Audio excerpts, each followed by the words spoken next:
It was one of those nights everyone talked about, but no one ever truly explained. The legendary Diddy Freak Off Party. Kiki Palmer had heard the stories. Whispers about the madness, the unspoken rituals, the mysterious energy that seemed to consume those who attended. But tonight, curiosity got the better of her. She wasn't one to back down from a challenge, especially not one wrapped in the glittering allure of luxury and celebrity.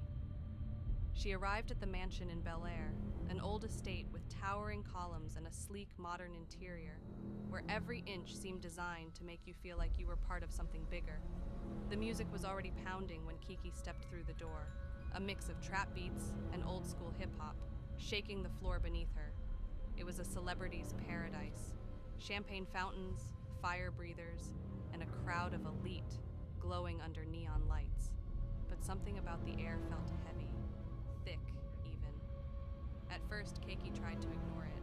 She laughed, exchanged pleasantries with a few familiar faces, and danced a little to loosen up. The crowd seemed entranced, everyone lost in their own worlds, bodies moving with an almost robotic precision. But as the night wore on, she noticed a strange shift. People weren't just dancing, they were staring. Their eyes locked on her with an intensity that felt almost predatory. Their smiles were wide, unblinking, like they were waiting for something. That's when she saw him, the man in the black suit, standing near the edge of the dance floor, watching her. His face was familiar, but somehow off, as though she'd seen him in a dream or a nightmare. It was Diddy, of course, but there was something different about him tonight. He looked too calm, his smile too perfect. His eyes didn't just gleam, they glowed faintly, like there was something not human behind them.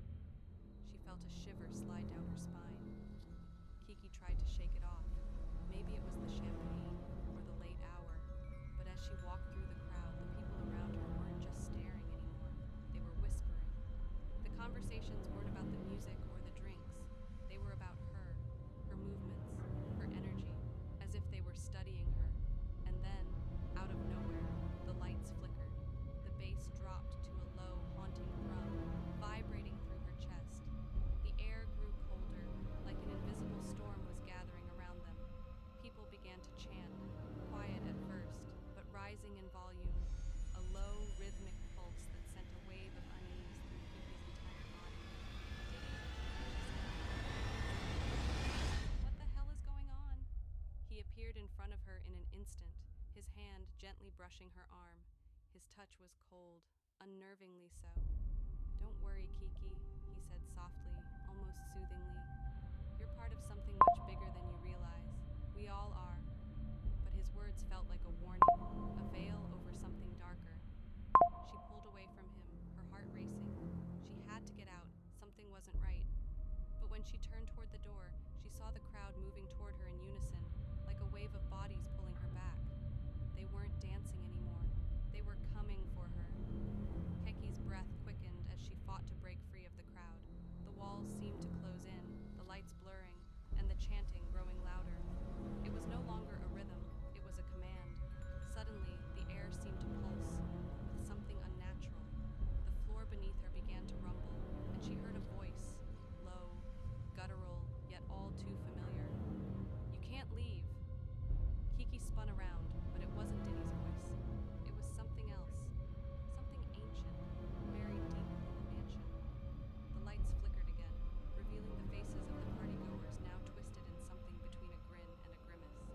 Their eyes were wide and empty, unblinking, as if they were no longer themselves. The chant continued, growing louder, more insistent. Kiki felt panic crawling up her spine. She tried to run, but the doors had disappeared.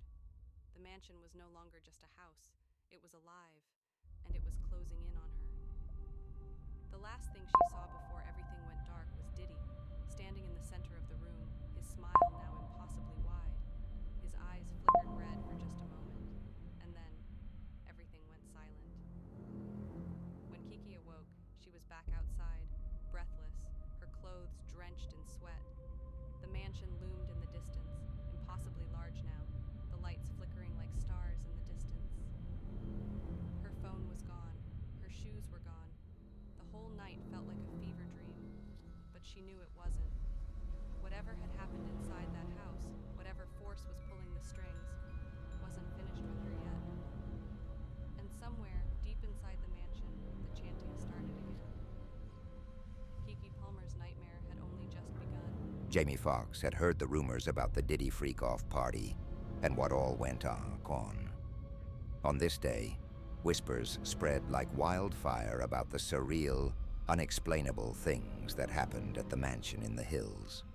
Strange energy, mysterious disappearances, people losing themselves in the madness of the night. But it was Diddy, one of the biggest names in the game, and Jamie wasn't the type to pass up a chance to rub shoulders with the elite. It was a crisp, moonlit night when Jamie arrived at the sprawling estate. The mansion loomed in the distance, bathed in neon lights and an eerie haze. The sounds of bass-heavy music thudded in the air, a seductive invitation to come inside. He didn't hesitate. As he stepped through the door, the vibe hit him immediately. A wave of heat, too many bodies packed in tight, the air thick with perfume, smoke, and something else. Something off. At first, Jamie chalked it up to the champagne and the dazzling scene. People were everywhere, celebrities he'd known for years, faces from all over the entertainment world, dancing, laughing, living the high life. The music was a mix of hip-hop and EDM, vibrating through his chest, but there was an undertone, a strange, pulsating rhythm beneath it, something primal. It wasn't until he made his way toward the bar that he noticed the first sign of something wrong. The bartender, a tall woman with sharp features and cold eyes, poured his drink without saying a word. Her gaze didn't meet his. She was focused on something else, her hands moving mechanically. He swirled the glass, trying to shake off the growing unease. People around him danced, but it was almost like they were in a trance, moving in sync, yet not fully present. Their eyes were glazed over, faces smiling, but the smiles didn't reach their eyes. "Yo, Jamie," someone called out, pulling him from his thoughts. It was Diddy, grinning, his arms wide in welcome. "Diddy, man, this is insane," Jamie said, clapping him on the shoulder. But Diddy's smile felt off. It was too wide, too forced. "You know it," Diddy replied, his voice a little too smooth. "But it's more than just a party, Jamie. Tonight's about connection." Connection? Jamie raised an eyebrow, but before Diddy could answer, a burst of static crackled through the speakers. The music warped into something unrecognizable, screeching high-pitched notes that made Jamie's head spin. The crowd didn't flinch. They just kept dancing, more frantically now, like they were under some kind of spell. That's when Jamie felt it, a deep, gnawing feeling at the pit of his stomach, like something ancient and dark was stirring beneath the surface of the party. His heart began to race. He wasn't just in a house full of celebrities. He was in something much darker, much more dangerous. "Diddy, what's going on?" Jamie asked, his voice tight. "This ain't normal." But Diddy wasn't listening. He was staring at something in the distance, his eyes locked on a shadowy figure emerging from the back of the room. The figure was tall, dressed in all black, and had an eerie, almost otherworldly presence. The crowd parted like water for the figure, as if they knew who it was, or what it was. Jamie's breath hitched. The figure moved toward him, its face obscured by a dark hood. Something about its presence made Jamie's blood run cold, like it wasn't just a person. It was a force, something more ancient than any human. Before Jamie could react, the room went silent. All at once, the music cut off. The lights flickered, then went out completely. In the blackness, Jamie could hear the sound of something shifting, something moving, but he couldn't see it. His heart pounded in his chest as his eyes adjusted to the dark. Suddenly the figure spoke, its voice a low, guttural growl that seemed to echo in Jamie's mind. You're here now. It's too late to leave. Jamie's breath caught in his throat. What do you mean? What the hell is this? The figure stepped forward, revealing its face. It wasn't human. Its skin was stretched, pale and slick, like a corpse dragged from the bottom of the ocean. The eyes, those eyes, were glowing red, burning with a malevolent hunger. The figure reached out, its long, bony fingers grazing Jamie's shoulder. The touch was ice cold. A wave of dizziness hit him, and the room spun as the music swelled back to life. But this time, it wasn't the same beat. It was something dark, primal, like a chant from another world. The people around him had stopped dancing. They were watching him now, their eyes fixed on him with a terrifying intensity. Join us, the figure rasped. Become one of us. Panic surged through Jamie. He stumbled backward, tripping over his feet, but there was no way out. The doors were gone. The walls felt like they were closing in. The crowd moved toward him slowly, steadily, as if they were drawn to him, as if they had been waiting for this moment. Diddy's voice rang out, but it was distorted, like it came from far away. Jamie, you have to understand. This party, this night, it's all part of the ritual. You're not just here for the music.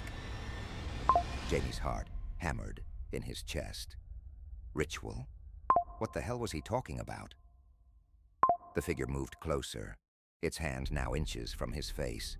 Jamie could hear the chanting growing louder, the air thick with an energy he couldn't explain. It was as if the very walls of the mansion were alive, pulsing with dark power. In that moment, Jamie realized the truth. This wasn't a party. It was a trap, a nightmarish ritual meant to pull in the unwitting, to feed on their fear and desperation. The people who had attended for years, they weren't dancing, they were offering their souls. The figure reached out and gripped Jamie's wrist, and the last thing he felt before the darkness swallowed him whole was the icy cold of its touch, the feeling of his body being pulled into the void, the sense that everything, everyone, was being consumed by something far beyond their control. When the sun rose the next morning, the mansion was empty. The guests had vanished without a trace. The house, silent and still. All that remained were the faint echoes of a party that had never truly ended. And somewhere in the darkness, Jamie Foxx's scream lingered. Diddy, all right. Imagine this. Charleston White, known for his wild, unfiltered commentary, gets an invite to a Diddy party. And not just any Diddy party, but one of those infamous freak-off events. You know, the ones where the champagne flows like water, people are a little too free with their expressions, and everyone's trying to outdo each other in outlandishness. Charleston walks in, looking around, thinking it's a mix between a mansion and a music video. People are dancing, laughing, and some are doing way too much. The energy is on 100, but Charleston's not buying any of it. He stands by the door, watching folks, the kind of man who knows his place is somewhere far from whatever's about to go down. He sees Diddy in the center, looking like $1,000,000, floating through the crowd like he just stepped out of a music video. Diddy calls over to Charleston, all smiles. Hey, come on in, man. It's a celebration. You gotta loosen up. Charleston, not one for the Hollywood flash, looks Diddy dead in the eye and says, "Man, this ain't no celebration. This a circus. What's all this freaky energy? Somebody gonna end up in a Dateline special." Diddy laughs and pulls him in deeper, showing off the extravagant spread of expensive drinks, exotic dancers, and some people who may or may not have been on the phone with their therapists earlier that day. Charleston, in true form, shakes his head. "I'm just trying to get a drink, not a lifetime supply of bad decisions." Then, the moment hits. The music turns up, and someone starts really acting out on the dance floor. I'm talking flailing limbs, popping it, dropping it, doing the most. Charleston, without missing a beat, says loud enough for a nearby group to hear. Man, I've been to rehab, but this right here, this is a relapse in real time. Diddy, now doubled over laughing, tries to pull Charleston onto the dance floor, but Charleston's not having it. He pulls out his phone, gives it a once-over, and mutters, "I'm gonna make a quick exit before I'm part of the next viral meme." All right, buckle up, because this is a long ride. Picture this: Charleston White walks into the most insane Diddy party ever thrown. It's one of those parties you know are gonna make headlines, but not for any good reason. Everyone in the industry is there, from A-list rappers to actors who've been out of the limelight for years but still love showing up to the scene. The vibes are high, and the energy is, well, let's just say it's about to go way left. Charleston White rolls up to the front of Diddy's mansion like he's been invited to a rodeo. He's wearing a suit, but it's one of those suits that says, "I'm here because I have to be, not because I want to be." As he steps out of the Uber, he squints at the giant gates. You can tell he's not exactly sure what he's walking into, but he's definitely not impressed. He gets past the security. No problems there, of course. Diddy did want him to show up, and walks into a party that looks like a combination of a rap video set and a frat house that somehow managed to get way too rich, way too fast. The music is thumping, and you can feel the bass in your chest before you even get through the door. As soon as Charleston walks in, it's like he's hit by a wave of extreme energy. People are dancing in ways that seem illegal in at least 12 states, and there's a giant pyramid of champagne glasses that looks like it's been designed by someone with a PhD in excess. Man, I'm already uncomfortable, Charleston mutters to himself as he pushes through the crowd, trying to find the bar. He's squinting at people, trying to figure out who's who, because honestly, he doesn't trust any of these folks. He knows some of them are probably just there because they thought Diddy was handing out free Rolexes or something. Then Diddy spots Charleston from across the room, and like the social butterfly he is, Diddy glides over. "Yo, Charleston, my man." He throws an arm around him like they're long-lost cousins. "You gotta come to the center, man. We're about to have a freak-off. This is the place to be." Charleston freezes for a second. Freak-off? What does that even mean? He starts to look around for the nearest exit, but Diddy's already pulling him deeper into the party. Charleston's been to his fair share of wild events, but this looks like a make bad decisions convention. There are people grinding on each other, popping bottles and, well, Charleston doesn't know whether to be impressed or deeply concerned. "Man, what is a freak-off, Diddy?" Charlie, as Charleston dips out, he shouts over his shoulder. "Y'all enjoy that freak-off, though. I'm gonna go home and watch Law and Order. That's my freak-off." And with that, Charleston White walks out of Diddy's party unscathed, probably with a few more stories under his belt, and definitely without making the mistake of trying to loosen up. Oprah Winfrey had never been one for wild parties. Sure, she'd thrown a few intimate gatherings at her mansion, hosting the likes of Maya Angelou and Gayle King while discussing the complexities of life over sips of wine. But a freak-off, she didn't even know what that meant. Still, when Diddy called, Oprah couldn't refuse. "Oprah, my friend, you've got to come. It's going to be legendary. This is the party everyone's been waiting for," Diddy said, his voice smooth and charismatic over the phone. "You need to get out there. Have some fun, let loose." Oprah paused. "Let loose?" she asked, her voice filled with uncertainty. "Trust me," Diddy continued. "It's going to be a celebration of life, love, and, well, freakiness. You won't regret it. Just come for an hour. How bad could it be?" Oprah was used to high-profile events, but she hadn't been to something quite like this. "I'll be there," she said, still unsure but curious. "But I'll be the one in control of whatever happens. Don't forget who I am, Diddy." Diddy laughed on the other end. "I wouldn't dream of it. See you tonight." Oprah showed up at Diddy's mansion in a simple, elegant black dress. Classic Oprah style, she had thought about going casual, but in the end, her inner diva insisted on a glamorous look. As she pulled up to the gate, she looked out the window at the sight before her. The place looked like a movie set. Massive neon lights, a red carpet leading up to the entrance, and a sea of luxury cars parked outside. She thought, well, this definitely isn't my usual crowd. Inside, the house was packed with A-list celebrities, models, athletes, and influencers, all in their own versions of party mode. The thumping bass from the speakers made her heart race. The lights were low, the energy high, and she immediately felt out of place. She spotted Diddy, who looked like the king of his own personal empire, floating through the crowd in an oversized fur coat, flanked by 2 bodyguards. "Oprah!"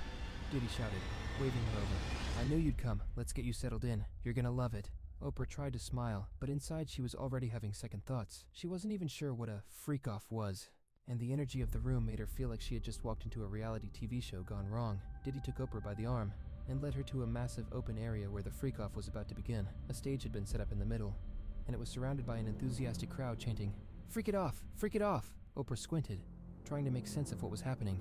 People were already gyrating, popping, and locking, and the whole thing felt like a music video from the late 90s, except everyone was way more enthusiastic and a lot less coordinated. Diddy leaned in, his voice barely audible over the music. "Don't worry, Oprah. Just feel the vibe. Let the spirit of the party take over." Oprah tried to look interested, but she was more concerned that her smooth, sophisticated aura was about to be absolutely destroyed. She caught sight of a few familiar faces. Beyoncé was on the stage, dropping it low, and Kanye West was in the corner, doing what could only be described as a freestyle interpretive dance. But the real kicker was when she saw a group of models in neon leotards doing the worm in unison. Oprah blinked twice. This was not the book club she was used to. "Come on, Oprah, join us," Diddy called out, pulling her toward the stage. "You've got to get in on this. We're all letting go tonight." At this point, Oprah felt a wave of discomfort rise within her, but then she heard the crowd cheering, saw the champagne being poured like it was water, and realized maybe it was time to let loose just a little bit. After all, she wasn't just Oprah Winfrey, she was Oprah Winfrey at a Diddy freak-off. It started innocently enough. Oprah took a sip of champagne, then another, and then someone handed her a tiny crystal goblet, filled with something that may have been a cocktail, or could have been a new age elixir for all she knew. "To freedom!" Diddy shouted, handing Oprah a drink and a smile. "Sure," Oprah muttered. "Why not?" A few sips in, Oprah felt the music start to crawl into her soul. The beats were infectious, and though she was still reserved, something about the chaos around her was drawing her in. She started swaying her hips. Then, she felt a little more confident, a little more alive. She glanced around and saw a group of celebrities shaking it like it was a 1980s aerobics class. And then, it happened. The crowd parted, and there was Beyoncé, looking flawless, doing a flawless split in slow motion. Oprah's eyes widened. "Oh, so we're doing this now?" she whispered to herself. Then, like an overwhelming wave, the dance fever hit her. Diddy encouraged her to get on stage. "You got this, Oprah. Show them who you are. Show them that Winfrey magic," he hollered. Oprah's face went from one of skepticism to, well, sheer madness. She'd never thought she'd see the day she'd be dancing at a Diddy freak-off party, but here she was. She pulled up her dress, carefully of course, and with a newfound sense of abandon, stepped onto the stage. She started with a little shimmy, then a hip twist. She was starting to feel it now. "This is my moment," Oprah thought. She did what could only be described as a highly refined version of the electric slide, but the crowd was loving it. "Go Oprah, go Oprah," they chanted. Diddy beamed, shouting, "That's what I'm talking about! Oprah's got the moves!" It was as if Oprah had unlocked some untapped inner groove that she never knew existed. She started swinging her arms, and before she knew it, she was doing a full-on two-step, her heels clicking to the beat, eyes wide in wonder at how she was still on her feet. The crowd went wild. "Oprah! Oprah! Oprah!" But then, things took a turn. Oprah had no idea how far she was about to take this. She was in the middle of the dance floor now, surrounded by people getting down, with Diddy in the background yelling, "Turn up, Oprah! You're on fire!" She was moving, twisting, shaking, and honestly, at this point, it felt like an out-of-body experience. But it wasn't long before Oprah realized the party was turning darker. A group of models had gathered around her, and one of them, who might have been wearing too much glitter, grabbed Oprah by the arm and spun her around. Suddenly, Oprah found herself twerking. Yes, twerking.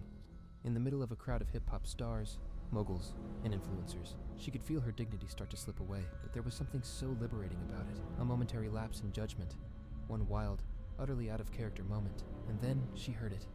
The unmistakable pop of a champagne bottle, followed by a very loud crash. Someone had taken the party to a whole new level of chaos. One model slipped on the floor and slid directly into a pyramid of drinks. Champagne cascaded everywhere. Suddenly, Oprah was drenched. Her hair, her dress, everything, bathed in bubbly. "Oprah, you all right?" Diddy called over, but Oprah was stunned. She stood there in the chaos, completely soaked, her elegant, controlled persona totally shattered. For a second, she realized the full absurdity of the situation. She had just danced at a freak-off, gotten champagne poured over her, and was somehow laughing hysterically with a crowd of half-naked celebrities. "That's it. I'm out," Oprah said, pulling herself together as much as she could. Oprah made her way to the exit, her dignity slightly bruised, but her spirit still intact. She grabbed her purse and walked out of the mansion, still laughing at the absurdity of the night. Her heels clicked on the driveway, and she paused, looking up at the sky. "I don't know what just happened," she muttered to herself. "But that was the wildest thing I've ever done." As she got into the car, she leaned back in the seat, eyes wide, and let out a deep breath. "Next time," she said, "I'm staying in. No more freak-offs. I'm sticking to book clubs and mindfulness retreats." And with that, Oprah Winfrey, of all people, escaped the Diddy freak-off, soaked in champagne, but laughing all the way to the airport. Brianna had always dreamed of being a model. Since she was a little girl, she'd flipped through glossy fashion magazines, imagining herself on the covers, draped in designer clothes, her face perfect in every shot. But now, at 22, she was stuck as a wannabe in a sea of Instagram influencers, trying to get noticed in the hyper-competitive world of fashion. Her social media following was decent, but it wasn't enough to get her signed to an agency. So, when she got a message one night from a random number, her heart skipped a beat. The message was simple. "Yo, this is Diddy. You're invited to the freak-off party at my place tonight. Come through.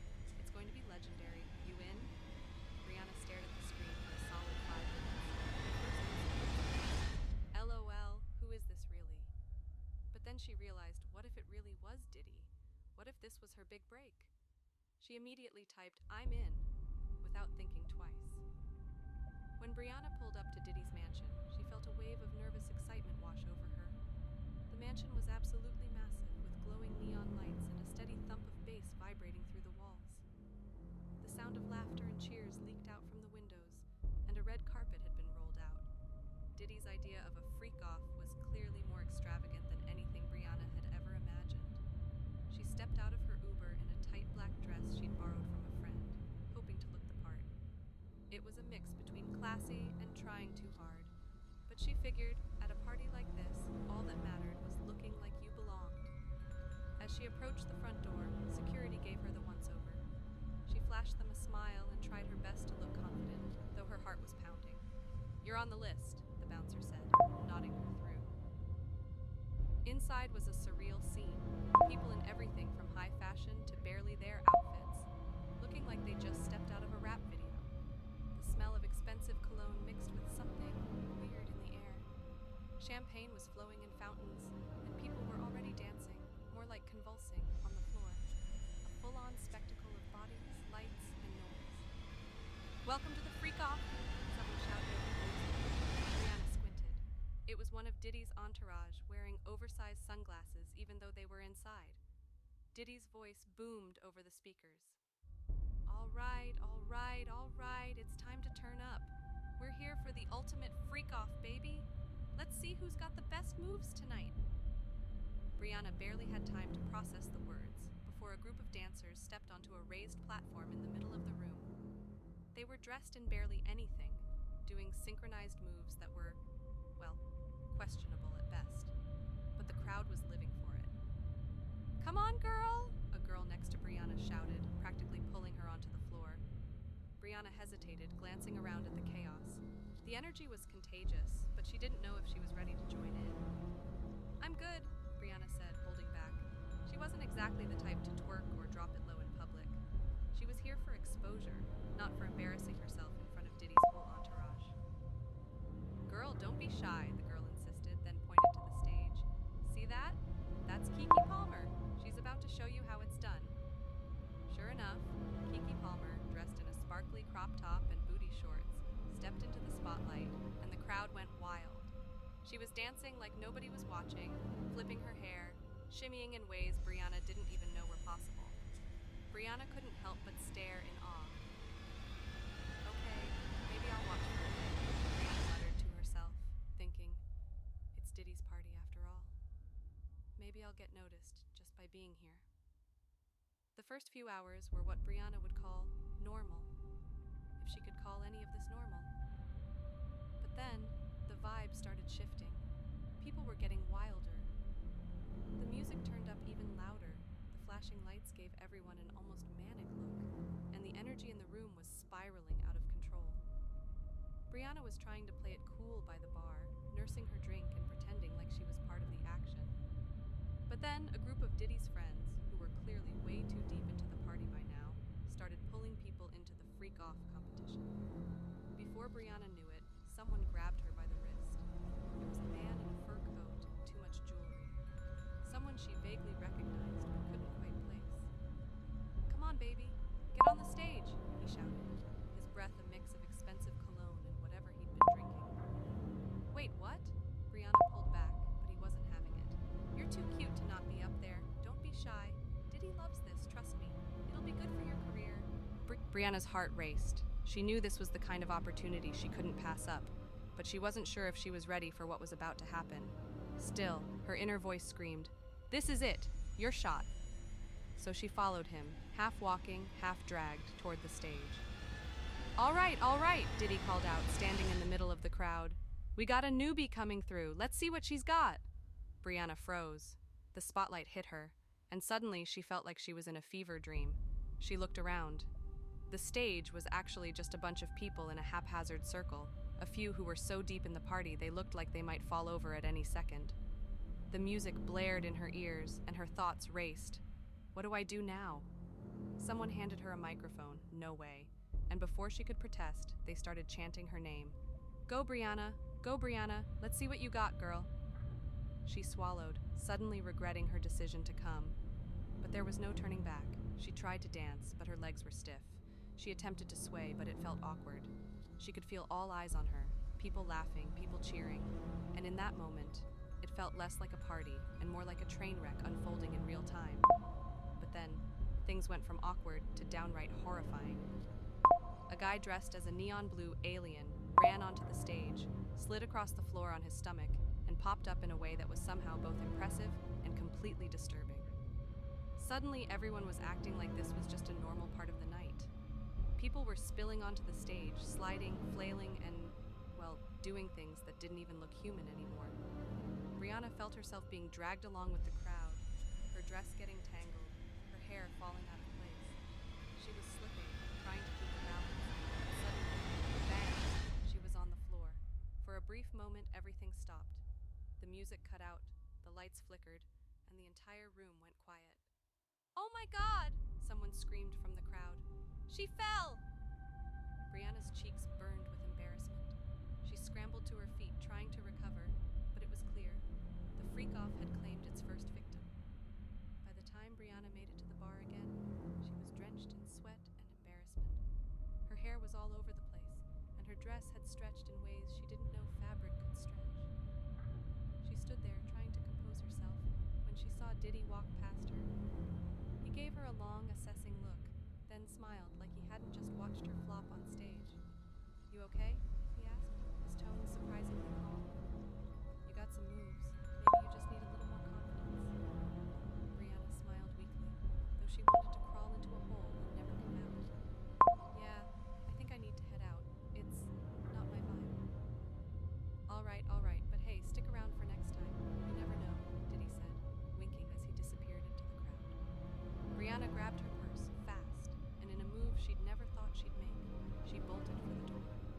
Her heels clicked loudly as she made her way back to the exit, her mind still reeling from the chaos she had just witnessed. As she stepped into the cool night air, Brianna breathed a sigh. "I'm sticking to Instagram and staying far away from the freak-off next time." Darius had been grinding in the music industry for years. At 26, he wasn't quite a nobody, but he sure as hell wasn't a household name either. He was the classic wannabe R&B artist, the kind who posted his freestyles on Instagram, dropped mixtapes with questionable cover art, and tried his best to stay relevant on TikTok. But when Diddy, yes Diddy, slid into his DMs one night, everything changed. The message was simple, but it made Darius' heart stop for a solid minute. "Yo Diddy, come through to my freak-off party tonight. It's gonna be a vibe. Show me what you got. Don't play yourself." Darius stared at the message in disbelief. He'd met Diddy once or twice, but nothing that would warrant this level of invitation. He knew this was a once-in-a-lifetime chance. A chance to get noticed, to show off, maybe even get signed. Without a second thought, he typed, "I'm there, no question." When Darius pulled up to Diddy's mansion, it felt like something straight out of a music video. The mansion was insane.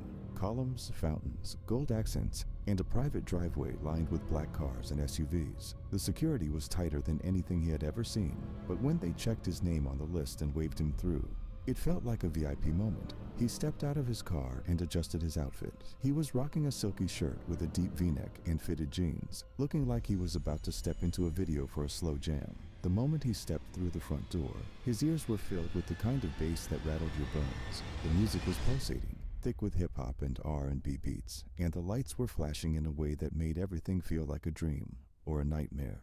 "Yo, welcome to the freak-off, baby," a guy in a leopard print suit shouted, handing him a drink before he could even protest. Darius took the drink, not wanting to seem uncool. He looked around, trying to absorb everything. The place was a chaotic mix of famous faces, dancers in barely their outfits, and an overwhelming amount of energy that made him feel like he might be underdressed for the occasion.